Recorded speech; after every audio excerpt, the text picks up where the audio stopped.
Okay, so I was asked about running online stores. What platform would I go with? So back in 2010, we used Big Cartel. I'm pretty sure that Big Cartel is still a viable option, and it had some features that I liked, like the ability to turn it on and off. And I believe it even had a free version that if it was that if you were running just a few products, it worked really nice. You just had to make your own mock-ups in the software that you were using and upload those pictures, and it was super flexible. Now, it had some downsides, but I would be shocked if those downsides were still there.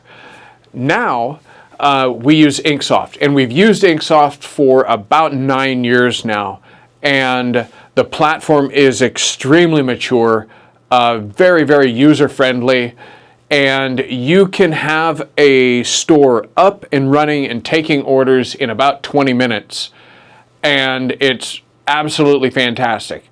We just make our art, we upload it in a PNG with a transparent background, start selecting products, slap the art on there, price the products, put them in a store, put a banner over the top. We like to put a countdown timer on them so that when it hits midnight at the day of closing, the store is automatically closed. We don't have late orders and that sort of thing coming in from people that were just late to the party.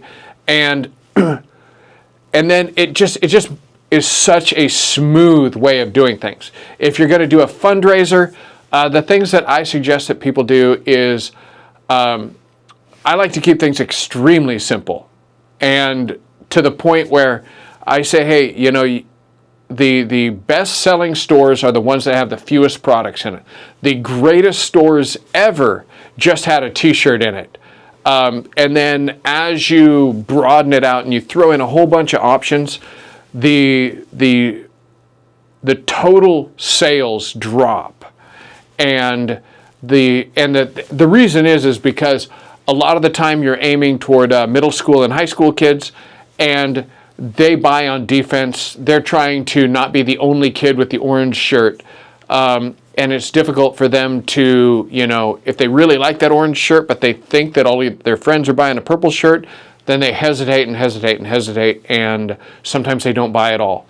That said, the tips that I would give you with respect to a fundraiser is, one, make it so that if you're like me and you want to keep things super stripped down, if they want to do $5 on the shirt and the hoodies, cool. Then at the end, I go, hey, there were 60 products sold at $5 each. I'm writing you a check for $300.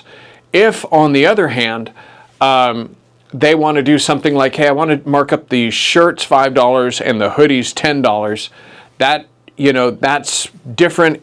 It frustrates me, but I like it that simple. And then for us, we put a $7 fee on names and that sort of thing that go on the back of the hoodies, and we do not split that money. That isn't part of the fundraiser. That's money that we keep entirely for ourselves. That's the way that we do our fundraisers. Now, if you're running online stores and you're running them toward a school or a sports program or something like that, the best way that I know to do this is, because sometimes it can be very hard for the teacher or the coach or whatever to distribute.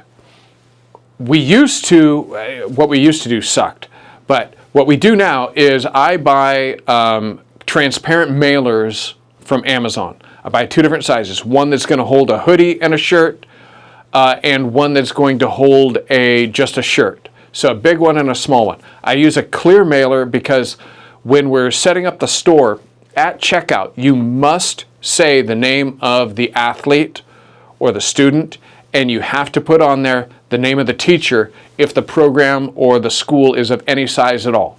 That'll make it so that they can distribute easily, because remember, what you want to do is be irreplaceable. You want the coach or the teacher or director or whatever to be like, holy cow, I can't imagine life without this person taking care of me. So we make it so that it's as easy as possible. Sometimes the name of the people that are buying it have a different last name than the athlete or the student. Sometimes the program is so huge that they have 8 different teams in the volleyball program and nobody knows each other. So you want them to put the name of the teacher or the coach or the squad in there, and then you want to put the name of the student in there so that they can just hand the stuff out.